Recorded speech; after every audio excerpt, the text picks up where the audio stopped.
Hare Krishna. Why did Srila Prabhupada say that women like to be raped? This is a video response to Skeptic Perspective, a channel known for its biased and provocative portrayal of Srila Prabhupada, attempting to undermine his unparalleled contributions to the world. To ensure fairness, this video seeks to present a balanced and accurate understanding of Srila Prabhupada's statements, enabling viewers to make informed and unbiased judgments. So, Today, we are diving into the controversial statements made by Srila Prabhupada, the founder Acharya of the International Society for Krishna Consciousness, whose teachings have shaped the lives of millions for over half a century.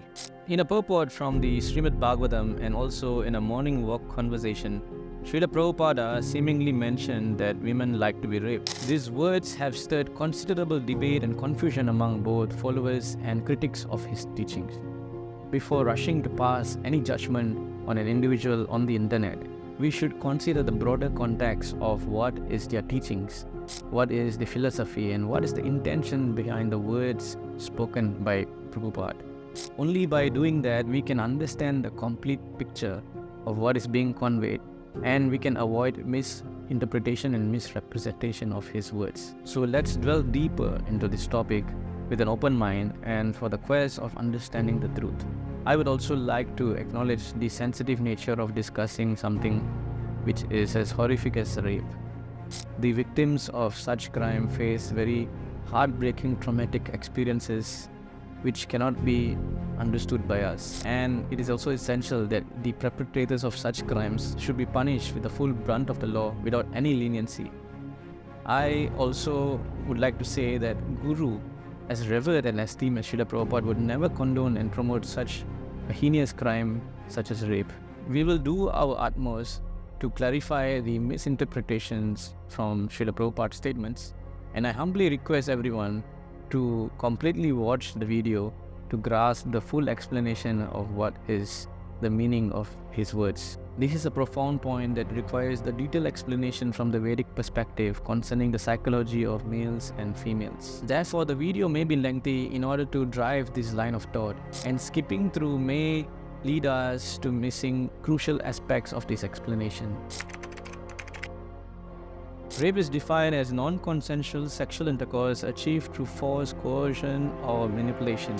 It is a sexual violence committed against a person's will. So given the definition of rape, it absolutely makes no sense that a revered guru of Srila Prabhupada's stature would condone this heinous act. In fact, to become his disciple, one has to follow very strictly the 4 principles: abstaining from meat eating, avoiding intoxication, refraining from gambling, shunning illicit sex. I never made any compromise. I say these are the first conditions to become Krishna conscious. No illicit sex, no meat eating, no intoxication, no gambling. Are you agree? They say yes, then come. If I would have made compromise, yes, whatever you like can do. No, I never did. Ask them, I never did. Simple search on Vanipedia, an encyclopedia of Srila Prabhupada's teachings, reveals that he mentioned the word illicit sex 1,621 times over a span of 10 years. Similarly, the word rape appears 31 times in his teachings. However, it's important to note that in 29 of those 31 instances, Srila Prabhupada unequivocally condemns rape. For someone who condemns sex outside of married life, as stated 1,621 times, it does not make sense that on 2 occasions he would promote rape. Here is one example on how he condemns rape and calls it animal behavior. If a bull or male cat or dog sees a female, immediately he will rape her, yet he will not be punished. But if a human being does that on the street, he will be arrested at once. The inclination to rape is there in both animal and human being, but a human being is supposed to control himself. Indeed, human life is meant for self-control. The more you control yourself, the more perfect a human being you become, and the more you allow your senses to run loose, the more animal you are. Innocent women, they are very much harassed after the war by the victorious party. You know, the soldiers have given freedom to rape the woman. In another conversation, it is evident that Srila Prabhupada was very clear with the definition of the word rape. Some devotees argue that he may have had a different definition, but that is not the case in this conversation. To love the other, I shall kill him. That is not love. That is threatening. Love is reciprocal, voluntary, good exchange of feeling. Then there is love. Not by force. That is rape.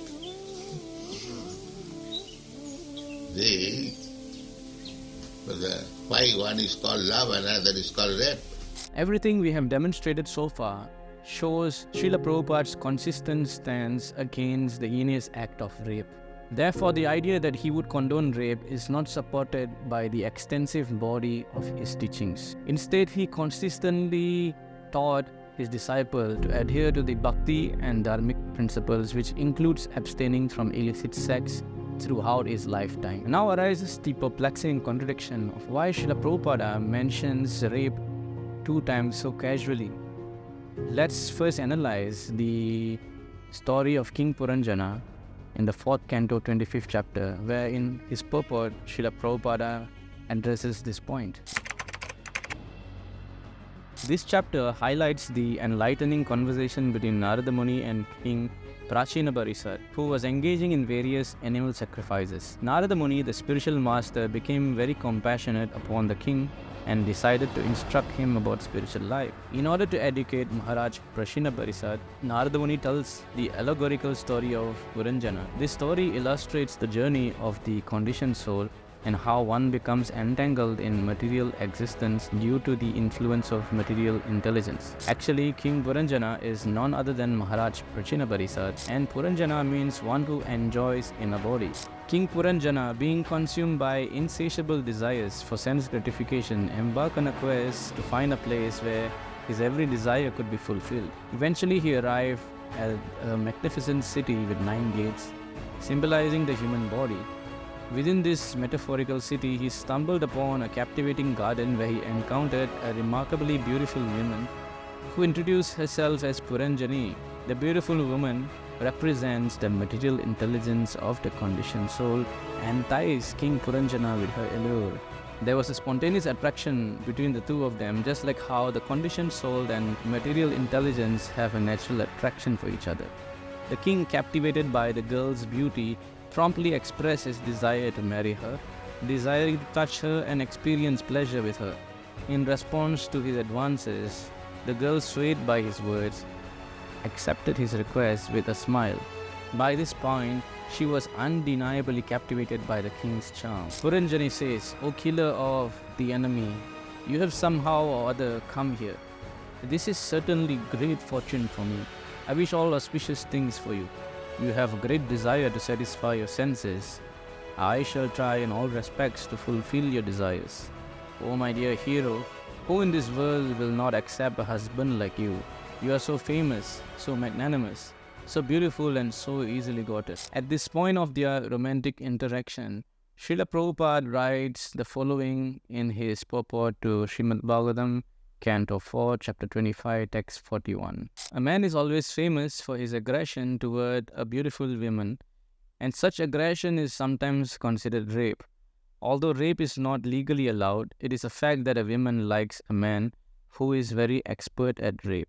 Analyzing this story from the beginning shows that Puranjani was not forced by Puranjana. She willingly reciprocated and accepted his assertive sexual advances as pleasurable. Therefore, this scenario cannot be considered as rape is against one's will. In the next verse, Puranjani expresses attraction to Puranjana even more openly. "O mighty armed, who in this world will not be attracted by your arms, which are just like the bodies of serpents?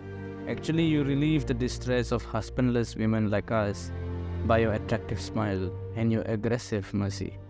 We think that you are traveling on the surface of earth just to benefit us only."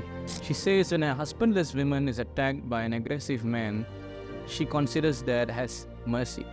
Karna Udata means aggressive mercy. So when Srila Prabhupada wrote that a woman likes a man who is very expert in rape, that is not meant to mean sex without consent. And if the woman likes a man who is expert at rape, then where is the rape? Srila Prabhupada defines rape here as aggression towards a woman to whom the man is attracted, and it is reciprocated and welcomed by the woman who shares the same interests. She is receptive to the advances of the man who is trying to seduce her, and she is also actively trying to test him to see if he would commit to her. Srila Prabhupada is not using the word rape here in the modern sense, but he is defining it as assertive seduction, which is the basis of love affairs between men and women, and clearly it is seen in the case of Puranjana and Puranjani. Here we also can observe the dynamics of male and female psychology. Male and female bodies are distinctly different, and psychologically men and women are different too. The most significant physical distinction lies in the fact that a female body is ideally suited for facilitating childbirth and nurturing a baby. By nature, women are biologically programmed to procreate and bear children, which leads to their strong inclination towards desiring motherhood. For this reason, the idea of sex life is slightly different from a woman's perspective than from a man's. She will often test the man who is attempting to court her. She aims to gauge his sincerity and commitment to the relationship. Since childbirth carries great responsibility, women naturally seek a protective family environment filled with love and care to safely give birth and nurture their children. Hence, it is instinctual for women to desire a partner who is capable of providing protection and support for both her and her offspring. She doesn't desire a man who merely seeks physical intimacy and then abandons her afterward. Therefore, if a man expresses interest in a relationship, she may display reluctance outwardly to test his seriousness. However, if he persists and demonstrates genuine interest, it signifies his sincerity in committing to the relationship. Conversely, if he does not pursue her, she tends to interpret it as a lack of seriousness on his part. Certainly, her attraction towards him is also essential. Otherwise, she might perceive his advances as unsettling or creepy. From a survival perspective, it is crucial for her that the man demonstrates sufficient commitment to her well-being and the potential relationship. Thus, she may engage in this subtle test of his intentions, exhibiting signs of resentments in hopes that he will assert himself. When he does make such advancement, they are interpreted as displays of sexual aggression, indicating his willingness to pursue and protect. So to clarify once more, when it is written that a woman likes a man who is very expert at rape, Srila Prabhupada means that here, according to the context of Puranjana and Puranjani, the story, a woman appreciates a man whom she likes to aggressively pursue her, showing his commitment and sincerity in taking responsibility of the relationship and the protection of both of them. And this has to be done with consent. This scenario also forms the basis of numerous books and movies. Many women fantasize about a handsome, rich, and powerful man attempting to seduce them in various ways, especially by performing heroic deeds. This is why we see books like 50 Shades of Grey selling more than 125 million copies worldwide, and the Twilight book series selling more than 120 million copies worldwide. Both were best-selling book series of all time and were adapted into movies. Unfortunately, despite its commercial success, 50 Shades of Grey, grossing over 300 million globally, glorifies rape and normalizes non-consensual sex and abusive manipulative behavior within relationships. The significant interest in such content undoubtedly reflects society's descent into the modes of passion and ignorance. In 2011, two scientists named Ogi Oghas and Sai Gadam wrote a book called A Billion Wicked Thoughts. The book analyzed about 1 billion internet searches to investigate what genre of porn men and women search for and combined that information with research from evolutionary biology, sexual psychology, and other sciences to get a clear picture of what men and women desire. Unlike men who generally search for visual pornography, women mostly search for literary representation of pornography. Here are the most common male heroes we found: doctor, cowboy, boss, prince, rancher, knight, surgeon, king, bodyguard, sheriff. Women are also attracted to paranormal heroes like vampires because they are alpha among alphas. Being a doctor or a king is cool, but a vampire or werewolf is even better, which is why Twilight was so successful. Women are often interested in strong heroic men like Puranjana because it's natural for them to desire a husband who is more intelligent, qualified and successful than themselves. They desire a man who can take the lead in the relationship and assume the role of a protector. They appreciate assertiveness and decisive actions from their partners. If a man is unable to offer sufficient protection in terms of emotional support, safety and finances, the woman may lack security in the relationship. This imbalance can lead her to perceive herself more powerful than her partner, which ultimately makes her feel unsafe. In today's society, a man's worth is often measured by his wealth and power. However, in Vedic age, we find examples like Devahuti, a highly qualified princess who accepted a husband with no material wealth, such as Kardama Muni, who was meditating in the forest. Devahuti recognized that material possessions were not true assets. Rather, spiritual wealth was what would provide genuine protection in this life and the next. She surrendered to her husband, allowing him to guide her towards liberation. This illustrates the importance of prioritizing spiritual values over material possessions. From Mahabharata, we learn that when Gandhari understood that her would-be husband Dhritarashtra was blind, she immediately began to practice blindness herself. Thus, she covered her eyes and played the part of a blind woman. She decided that since her husband was blind, she must also act like a blind woman, otherwise she would be proud of her eyes and her husband would be seen as inferior. The word Samanuvrata indicates that it is the duty of a wife to adopt the special circumstances in which the husband is situated. Vedic culture recognizes the vulnerability of women to exploitation by unscrupulous men and emphasizes the need for their protection. Statistics indicate that an estimated 91% of victims of rape and sexual assault are female, while nearly 99% of perpetrators are male.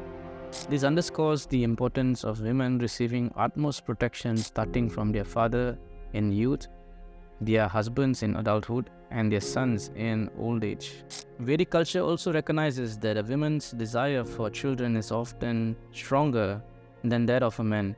As a result, various rules and regulations within society ensure that every woman is married to a capable, loving husband who can satisfy her desires for motherhood while also providing for her and her children's needs.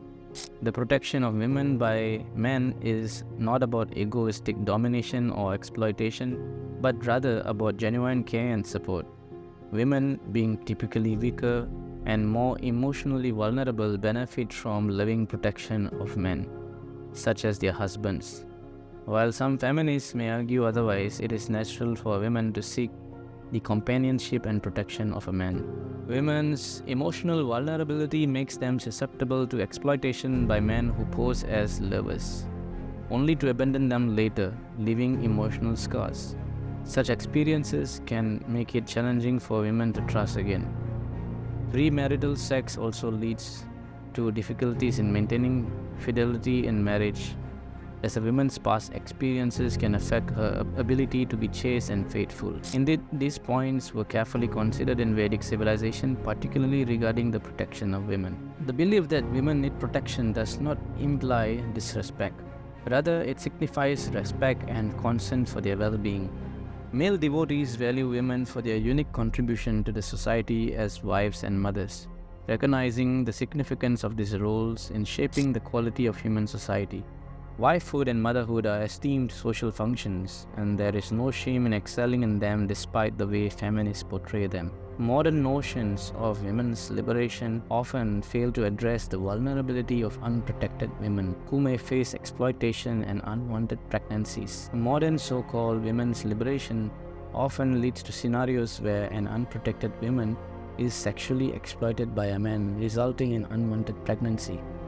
Subsequently, she may find herself dependent on the government for assistance to support her child, or she resorts to abortion. Is this truly liberation? True liberation involves a woman genuinely surrendering to the process of Krishna consciousness under the guidance of a bona fide spiritual master and her devotee husband, and striving to transcend her conditioned nature by cultivating spiritual knowledge. The system of male protection cannot be artificially imposed as well. For a woman to willingly submit to male protection, the man must possess very high character.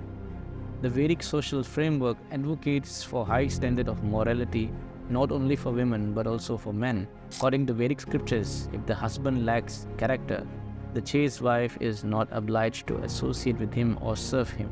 The root of feminism can be traced back to the absence of exemplary men who are capable of protecting women. Throughout the past 5,000 years, from the dawn of Kali Yuga to the present, women have often endured exploitation, primarily as objects of sexual gratification. They have been reduced to mere commodities valued solely for their bodies. In response, women turn to feminism, seeking equality with men. However, they fail to recognize that the solution to this issue does not entail emulating masculinity and striving for equality, but rather cultivating true femininity and spirituality. Both men and women need spiritual training to transcend exploitation. In Krishna consciousness, both men and women mutually understand this, and the women understand that the principle of protection of women is not about slave-like submission, but rather the goal of spiritual advancement. Protection should be rooted in knowledge and compassion and love. Otherwise, the system will not function. Vedic system recognizes the differences between masculine and feminine natures and assigns distinct roles to them in the society. Cooperation is very much integral to the success of any marriage as it fosters harmony and understanding. Family life centers around this principle of cooperation, serving as a cornerstone of a civilized society where morals, values, and culture are passed down to future generations. The erosion of family bonds contributes to societal unrest observed globally today. For this reason, every responsible father makes sure that his daughter is protected from irresponsible men who simply want to use her for sex, and that she is married to a suitable husband of high character. Mothers also teach their daughters how to take care of the husband so that he feels peace and inspiration at home. And this gives him great strength to pursue his dharma, which leads to the ultimate success of the family. In today's societies, parents have relinquished their traditional responsibilities of finding a suitable husband for their daughters. It is also very difficult to find men or women of high character. Since the whole world is functioning on the modes of passion and ignorance, girls may feel compelled to attract potential husbands by exposing their bodies or flirting with them. Sadly, this can sometimes lead to instances of rape and exploitation by unscrupulous individuals. It's important to recognize that the fault lies not with the girls themselves, but with the broader societal decay that has abandoned the ideals of Varnashrama Dharma, which aims to revive our lost relationship with the Supreme and bring individuals back to the constitutional position of love of Godhead. For this purpose, Srila Prabhupada started the Krishna conscious movement, and one of the aspects of his spiritual movement was to give protection to women. In 1966, upon establishment of ISKCON, numerous Western girls embraced the movement to propagate Krishna consciousness. Srila Prabhupada permitted them to reside in the Brahmacharini ashram, furnishing them with essential provisions for both spiritual and material well-being, fostering their spiritual advancement. The woman population is greater everywhere, and if they have no husband, they are very sorry. I have studied in this country. They are very unhappy without husband. Therefore, I introduced this marriage in our society. Now in our society, see all the women with children, how happy they are. Oh yes. Assuming a paternal role, Prabhupada arranged marriages between his female disciples and qualified male devotees trained in brahmacharya, ensuring their care and protection. This illustrates Srila Prabhupada's unwavering dedication to the well-being and safeguarding of his disciples, even if it meant going against the traditional norms expected of a sannyasi, who usually refrains from attending to marital affairs. Srila Prabhupada writes, "It is essential, therefore, that girls as well as boys be trained to discharge spiritual duties so that at the time of cooperation, both will be benefited. The training of boy is brahmacharya and the training of the girl is chastity. A faithful wife and a spiritually trained brahmachari are a good combination for advancement of the human mission. Therefore, Srila Prabhupada shielded his spiritual daughters from worldly sufferings and guided them on a path towards spiritual enlightenment and liberation. I am criticized that I keep women and men in the same temple. In India that is not allowed. No man can leave at night. They can come and go. But I defend myself that this is the system of the country. The women and men, they intermingle. How can I check it? Then the woman, shall I not give them any chance for chanting Hare Krishna? No, I shall do this chant. I shall give this chance to women even at the risk. That is my request. In summary, Srila Prabhupada's usage of the word rape does not refer to non-consensual sex, but it refers to consensual assertive seduction. The context in which this was mentioned in the story of Puranjana and Puranjani, where there was mutual affection and attraction, implies that this is not rape. Now let's analyze the controversial morning walk conversation which occurred on May 11, 1975 in Perth. You swear on the Bible in the court. And I was reading in the paper the other day that now in England they have passed a law whereby a man cannot be convicted of rape if he honestly believes that the woman consented to be raped. They said that the man cannot be convicted of rape if he honestly believes that the woman consented to his raping her. Yeah, that is all right. Rape means without consent, sex. Otherwise, there is no rape. Here, Srila Prabhupada is addressing a disciple's concern regarding rape cases, where the victims are often required to prove the lack of consent. Srila Prabhupada acknowledges that rape is defined by the absence of consent. There was a rape case in Calcutta, and the lawyer is very intelligent. He, somewhere or other, made the woman admit, yes, I felt it.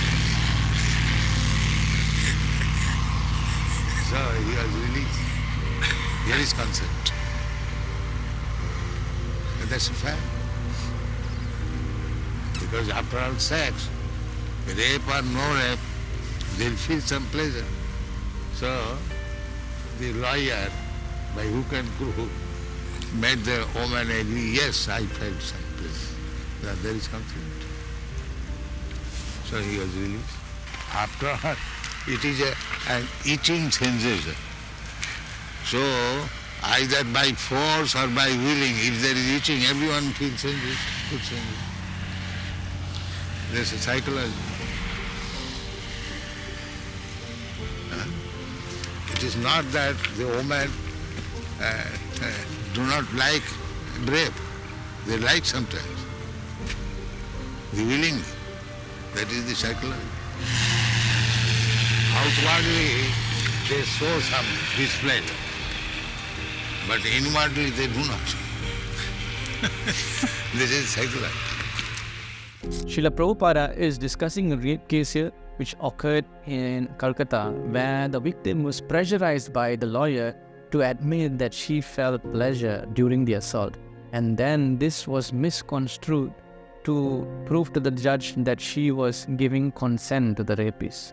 He explains that regardless whether it's rape or consensual sex, there may be physical pleasure involved. According to research of those who report their rape, around 5% also describe experiencing arousal and orgasm. However, this doesn't mean they weren't sexually assaulted. Prabhupada suggests that some women willingly engage in sexual acts, even though outwardly they may express displeasure.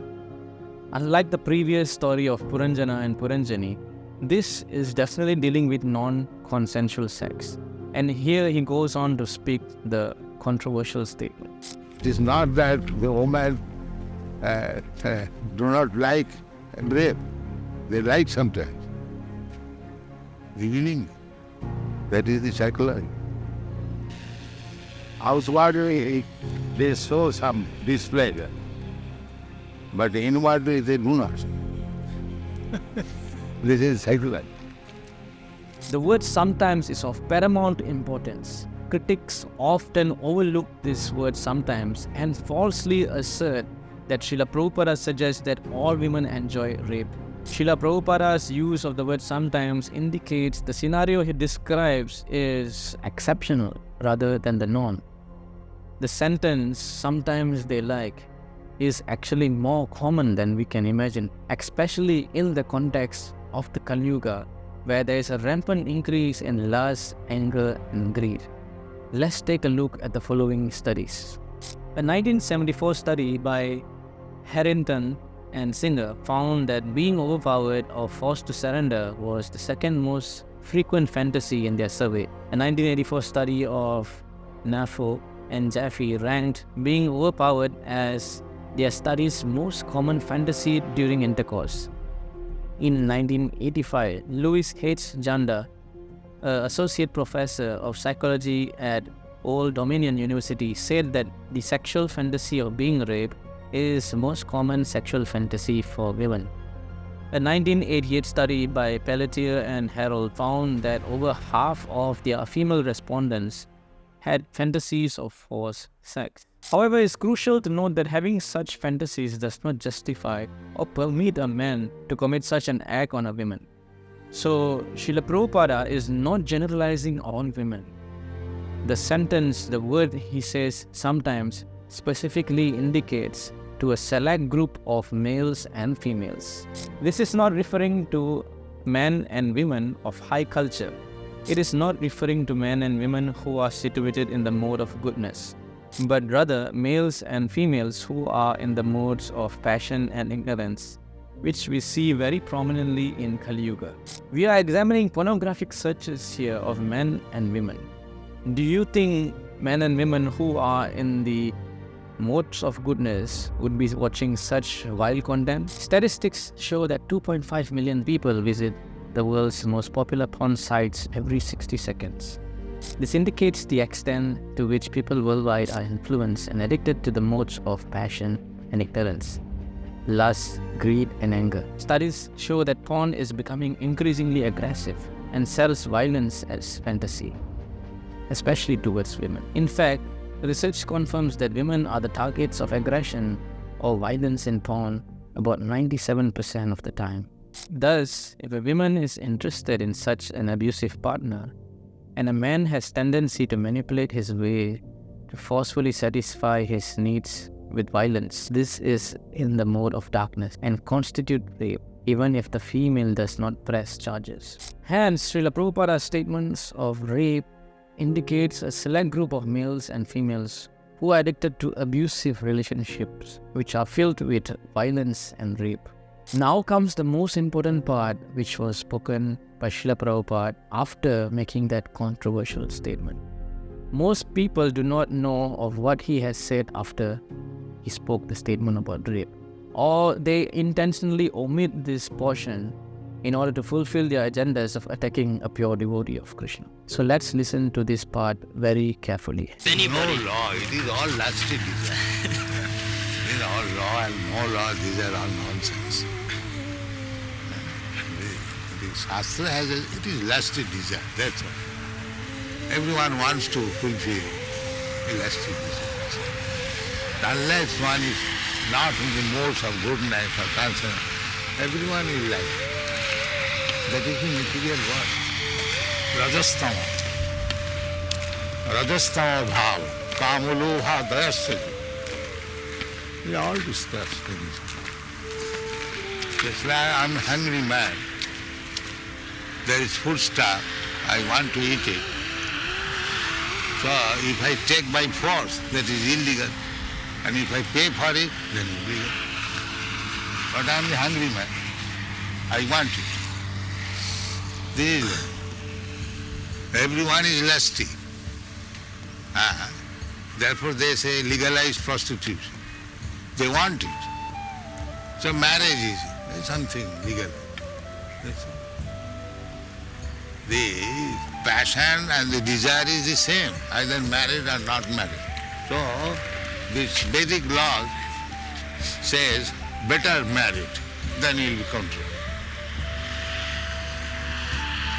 Married life, so he'll not be so lusty as without marriage. So the Grihastha life is a consciousness. Same lusty desire under rules and regulations. That's all.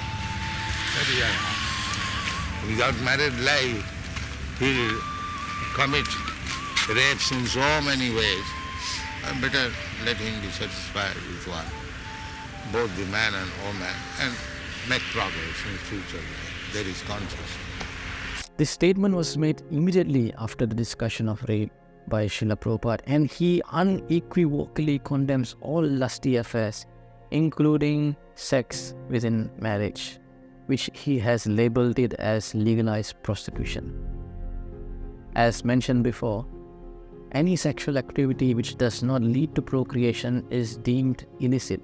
So it's inconceivable that a person like Srila Prabhupada would promote such thing as a rape. Prabhupada was clearly pointing out individuals influenced by the modes of ignorance and passion and their inclination towards engaging in abusive and morally reprehensible behavior fueled by excessive lust. Furthermore, he condemned all lustful activities, extending his criticism to illicit sex even within the context of marriage.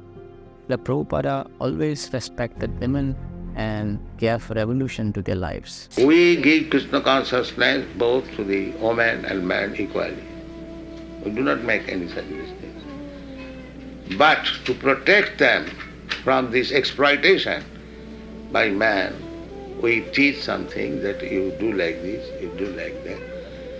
You be married, be settled up, don't wander independently. We teach them like that. But so far Krishna consciousness is concerned, we equally distribute. There is no such thing that, oh, you are woman, less intelligent or more intelligent, therefore you cannot have. We don't say that.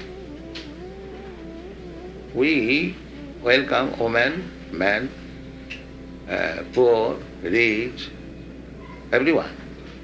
Because in that platform, equality. Women have been viewed as mere instruments of male gratification throughout history. But Prabhupada, in contrast, emphasized profound respect for women within the teachings of Krishna consciousness. He advocated for the view of women as deserving honor and reverence as akin to one's own mother. In Krishna consciousness, the males are trained to regard every woman as how he would regard his own mother, addressing them as Mataji. In Krishna consciousness, a woman's true dignity shines because she is honored as a spiritual being rather than objectified and exploited for mere gratification. The teachings of Srila Prabhupada helps individuals transcend the bodily or material conception of life. Everyone perceives themselves as their body, believing that their temporary material forms defines their identity. This misconception pervades materialistic societies, laying the foundation of our material existence. When we align with our identity as the body, we will control and try our best to derive as much pleasure as we can from material objects, which also includes the physical bodies of others. In this bodily illusion, both men and women seek sexual gratification from each other. This exchange between Puranjana and Puranjani exemplifies a fundamental aspect of our material existence. We too, like Puranjana, have become attracted to Puranjani, which represents our material intelligence. The intelligence seeks after material pleasure, which ultimately leads to sex life. All of us are searching after sense gratification, and this attraction permeates all life forms. From humans to animals, birds, aquatic creatures, insects, and even the devatas. It represents the foundation of how we have taken birth to exploit material nature. Sex serves as the natural attraction between men and women, and the entangling relationship is called Hridaya Granthi, the heart knot in the heart. This knot is very difficult to undo, and due to this entanglement, we forget our relationship with Krishna, ensuring repeated birth and death in this material world. The interactions between men and women will inevitably be exploitive in nature as long as they see each other as mere objects of sense gratification. The transformative shift in perspective can only manifest when our consciousness is elevated to the spiritual level, and this is a goal attainable through the Krishna consciousness. Hence, the Krishna conscious teachings of Srila Prabhupada are meant to help us break this hard knot of Maya. Srila Prabhupada explains how this illusory bodily conception of life leads to significant bondage and material sufferings in this world. And he imparts guidance on how we can liberate ourselves from this cycle of birth and death. Both men and women are instructed on elevating their consciousness to Krishna consciousness. Spiritual life begins with recognizing that one is not the material body, but an eternal spiritual soul. The designation male and female only apply to the material body and have no bearing on the soul or true self. The notion that I am a man or I am a woman is illusory. Sexual attraction arises from this illusion, impacting both men and women similarly. Therefore, his teachings were intricately crafted to guide both men and women towards utilizing the human life to the fullest potential, transcending the illusory life of suffering which is caused by materialistic pursuits and which culminates in the realm of sex life. Prabhupada encouraged both males and females to attain the ultimate understanding of becoming devotees of Krishna.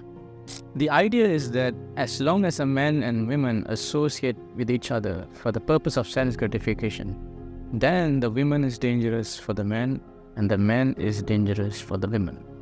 But if they transfer their attachment to the lotus feet of Krishna, as it is in a proper spiritual marriage, both men and women become Krishna conscious and escape the clutches of Maya, the illusory energy, and rediscover their original nature as spirit souls meant to serve Krishna. Srila Prabhupada instructed his disciples who desire to marry to enter into a spiritual wedlock which is based on mutual cooperation in the service of Krishna. A woman should serve her husband as faithful as the goddess of fortune, and the man should be an ideal servant of the Lord.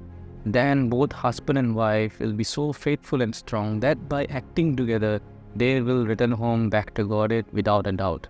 And this is how Srila Prabhupada wanted his Grahastha devotees to lead their family life. Marriage is a religious sacrament because it's dedicated to the service of the Lord.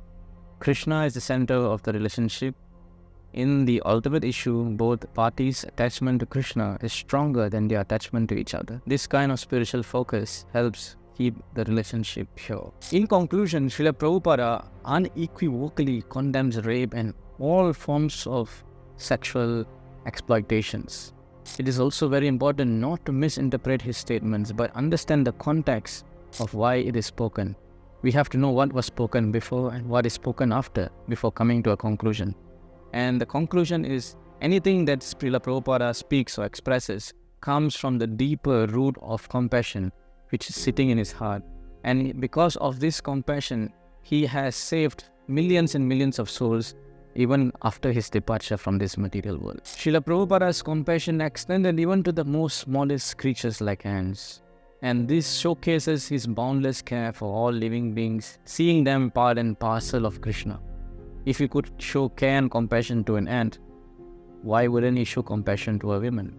Practically, we can see from his life and activities how thousands and thousands of women had surrendered and joined and served the movement, and they always express how Srila Prabhupada was so caring, so loving, so compassionate towards them more than their fathers. Throughout his life, Srila Prabhupada always prioritized our welfare, sacrificing his own.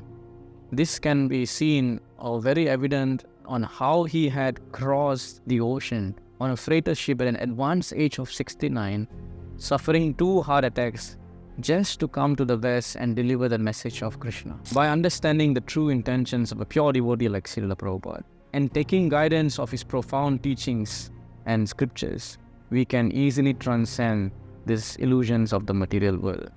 Therefore, by the mercy of Srila Prabhupada, I hope that I have been able to explain these two controversial statements and have cleared all your doubts regarding them. I also implore you, just like how we had studied these two statements so deeply, we should also study the millions of statements made by Srila Prabhupada on the pastimes of Sri Krishna. This is the goal of human life, and the purpose of human life is to attain loving devotional service unto the glorious Lord Krishna. And by studying his books, we can easily transcend all this exploitation that we may experience in this materialistic life and come to the eternal shelter of Krishna's lotus feet. Please take this seriously and please study his books. Hare Krishna.